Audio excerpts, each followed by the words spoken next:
Hi అండి, అందరికీ నమస్తే. ఈరోజు మనం మొక్కల్లో సాధారణంగా వచ్చే ఒక రకమైన పెస్ట్ ఇది లీఫ్ మైనర్ గురించి చెప్పుకుందాం. ఇది పూల మొక్కల్లో మనకు సాధారణంగా కనిపించదు, కానీ కాయగూరల మొక్కల విషయంలో ఎక్కువగా కనిపిస్తుంది. ముఖ్యంగా టమాటా మొక్కలకైతే చాలా ఎక్కువగా వస్తుంది ఇది. ఈ లీఫ్ మైనర్ అనేది ఆకును తినేస్తూ ఉంటుంది.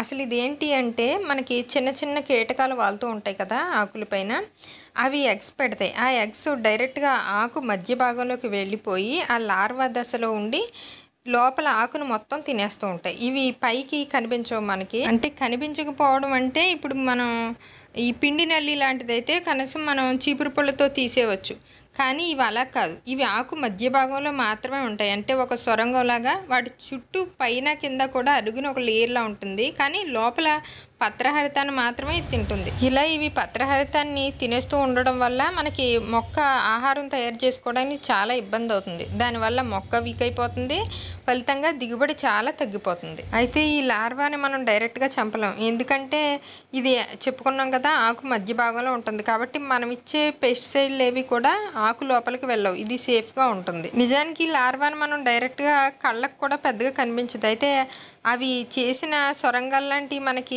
దారాల్లాగా కనిపిస్తాయి, కానీ ఈ లార్వా ఎక్కడున్నది అనేది మనకి పెద్దగా తెలీదు. అయితే ఈ కెమెరా కళ్ళకి కనిపించినంత స్పష్టంగా మన కళ్ళకి కనబడదు. ఫస్ట్ నాకు ఆ కెమెరాలో కనిపించాక ఆ ఫోన్లో చూసి నేను తర్వాత చూస్తే నాకు బయటకు కనిపించింది. ఈ వీడియోలో కనిపించినంత స్పష్టంగా మనకి నిజానికి ఆకుల మీద లార్వా కనిపించదు. కాబట్టి మనం వాడే ఆర్గానిక్ పెస్టిసైడ్లతో ఈ లార్వాని అయితే మనం చంపలేం. కానీ ఈ ఎగ్స్ పెట్టకముందే ఆ కీటకాలని మొక్కలకి దూరంగా ఉంచాలి. కాబట్టి మనం ఏం చేయాలంటే నీమ్ ఆయిల్ లాంటి స్ప్రే చేసుకుంటూ ఉంటే కీటకాలు రాకుండా జాగ్రత్త పడవచ్చు. అంటే 5% వేపగింజల కషాయం, నీమాస్త్రం ఇలాంటివి స్ప్రే చేసుకుంటూ ఉంటే ఈ కీటకాలు మొక్కల దగ్గరికి రాకుండా ఉంటాయి. అలాగే వీటితో పాటు ముఖ్యంగా లింగాకర్షక బుట్టలు అని, అలాగే ఎల్లో స్టిక్కీ ట్రాప్స్ అవి ఉంటాయి కదా మనకి, అలాంటి ట్రాప్స్ కూడా పెట్టుకుంటే ఇవి ఎక్కువగా ఆకుల మీద మొక్కల మీద వాలకుండా ఆ ట్రాప్స్కి అంటుకుని వాటిలో పడిపోతాయి. ఈ ట్రాప్స్ మనకి ఆన్లైన్లో దొరుకుతున్నాయి. ఈ సమస్య ఎక్కువగా ఉంటే తప్పకుండా వాటిని ట్రై చేయండి. అలాగే ఆల్రెడీ ఇలా అటాక్ చేస్తే కనుక వాటిని ఎప్పటికప్పుడు తుంచేస్తూ ఉండండి ఆ ఆకుల్ని.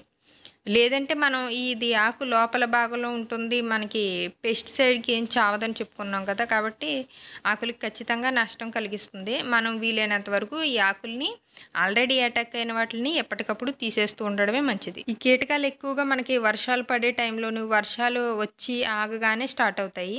అటువంటి టైంలో మనం తప్పకుండా జాగ్రత్తలు తీసుకోవాలి. అలాగే ఇప్పుడు నా మొక్కలు అటాక్ చేసింది ఈ వీడియో ఈ వర్షాలు కాకుండా అంతకుముందు వర్షాలకి. ప్రస్తుతం ఈ మొక్కలు నేను విడిగా నాటేసాను, పెద్దవి కూడా అయిపోయాయి. అయితే ఇది అప్పటికి మొక్కలు తీసేసాక ఎండలో పెట్టాక ఎండలకి ఇంకా కీటకాలతో ప్రాబ్లం లేదు, అందుకని నేను ట్రాప్స్ ఏమీ పెట్టలేదు. బట్ వింటర్లో మళ్ళీ ఈ ప్రాబ్లం ఎక్కువగానే ఉంటుంది కీటకాలతో. ఆ టైంలో అవసరాన్ని బట్టి నేను ట్రాప్స్ ఏమైనా తీసుకుంటాను. ఇక్కడ చూస్తున్నారు కదా దోమల్లాగా ఉన్నాయి, ఒక గ్రీన్ కలర్లో కానీ బ్రౌన్ కలర్లో కానీ రకరకాలుగా ఉన్నాయి. ఆకులు పై భాగంలో వాళ్తున్నాయి, అలాగే అడుగు భాగంలో కూడా వాళ్తున్నాయి.